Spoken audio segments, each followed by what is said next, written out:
Assalomu alaykum va rahmatullohi va barakatuh. Biz hozir Makkadamiz. Ajiyat ko'chasida.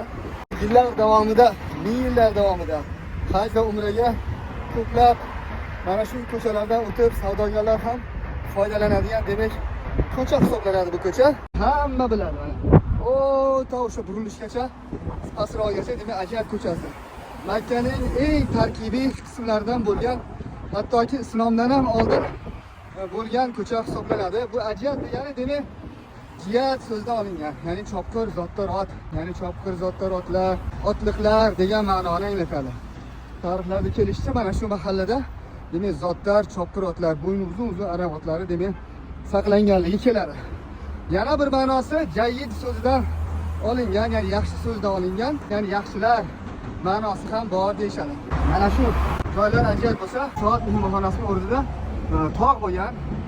Mana shu mehmonxonaning o'rnida qal'a Ajiyat, yoki qal'a Usmoniyya, ya'ni Usmoniylar qal'asi, Ajiyat qal'asi degan bir imorat bo'lgan. Makkani qo'riqlash uchun, Makkani ba'zi jihatda idoraviy boshqaruv uchun qurilgan edi 1720-yilda Usmoniylar tomonidan. Keyin nima qilingan? Bu Ajiyat qal'asi buzib tashlangan.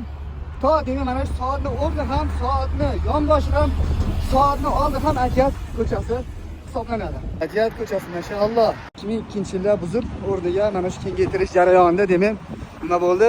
Mehmonxona tushdi. Mana shu soat mehmonxonasi mana shu abrod tushgan. Qaysi Makkada hech qanaqa bir ko'cha yo'qki, to'g'ri mana ko'rib turibsizlar mana. To'g'ri Ajiyat ko'chasidan kelib mana shu nimaga eshikka kirib ketadigan bironta ko'cha yo'q. Illo bu ko'cha ham bor, lekin bu yonboshdan chiqadi. Mana shu oldi ham Ajiyat ko'chasi. Mana Ajiyat. Hammasi demak Ajiyat ko'chasi.